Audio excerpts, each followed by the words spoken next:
السلام علیکم ورحمۃ اللہ وبرکاتہ۔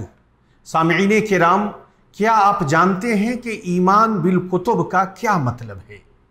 ایمان بالکتب یہ ہے کہ ہم ان تمام کتابوں پر ایمان رکھیں جنہیں اللہ تعالی نے اپنے رسولوں پر نازل فرمایا ہے، اور جو کتابیں سارے جہان کے لیے حجت اور ہدایت حاصل کرنے والوں کے لیے ہدایت ہے۔ ان کتابوں میں جن کتابوں کا اللہ تعالی نے بطور خاص ذکر کیا ہے، ہم ان پر ایمان رکھیں، جیسے تورات جسے اللہ تعالی نے موسی علیہ السلام پر نازل کیا، انجیل جسے اللہ تعالی نے عیسی علیہ السلام پر نازل کیا، زبور جسے اللہ تعالی نے داؤد علیہ السلام پر اتارا، اور قرآن مجید جسے اللہ تعالی نے محمد صلی اللہ علیہ وسلم پر نازل فرمایا۔ اللہ رب العالمین کا ارشاد گرامی ہے، قولوا آمنا باللہ وما انزل الینا وما انزل الی ابراہیم واسماعیل واسحاق ویعقوب والاسباط وما اوتی موسی وعیسی وما اوتی النبیون من ربہم۔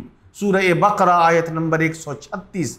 یعنی اے مسلمانوں، تم سب کہو کہ ہم اللہ پر ایمان لائے، اور اس چیز پر بھی جو ہماری طرف اتاری گئی، اور جو چیز ابراہیم، اسماعیل، اسحاق اور یعقوب علیہ السلام اور ان کی اولاد پر اتاری گئی، اور جو کچھ اللہ کی جانب سے موسیٰ اور عیسیٰ علیہ السلام اور دوسرے انبیاء علیہ السلام کو دیے گئے۔ سامعین کرام، قرآن مجید آسمانی کتابوں میں آخری کتاب ہے۔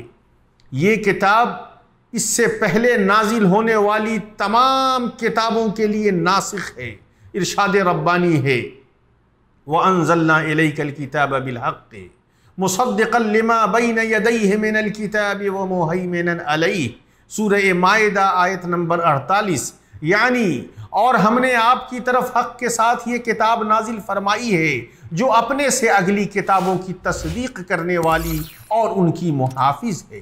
اللہ تعالیٰ کا فرمان مہیمنن علیہ اس بات کا تقاضا کرتا ہے کہ قرآن مجید تمام سابقہ کتابوں پر حاکم اور اس پر نگہبان ہے، اور وہ سابقہ تمام کتابوں کے لیے ناسخ ہے۔ ہر ایک مسلمان پر فرض ہے کہ وہ اللہ کی کتاب کی تعظیم کرے اور اس کے لیے خیرخواہی رکھے، وہ اس طرح کے اس کے حلال کو حلال سمجھے، اس کے حرام کو حرام جانے، اس کے قصص و امثال سے عبرت حاصل کرے، اس کے مطابق عمل کرے، اس کی تلاوت ویسے ہی کرے جیسا اس کی تلاوت کرنے کا حق ہے، اور اس کا دفاع کرے۔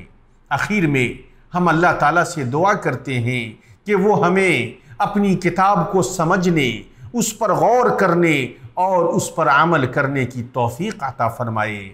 ہم اللہ تعالیٰ سے دعا کرتے ہیں کہ ہمیں قرآن مجید کی تلاوت کرنے والا بنا دے، قرآن مجید کو سمجھنے والا بنا دے، قرآن مجید پر عمل کرنے والا بنا دے، قرآن مجید پر غور و فکر کرنے والا بنا دے، اور قرآن مجید کی تلاوت کر کے اپنے نفوس کا تزکیہ کرنے والا بنا دے۔ والسلام علیکم ورحمۃ اللہ وبرکاتہ۔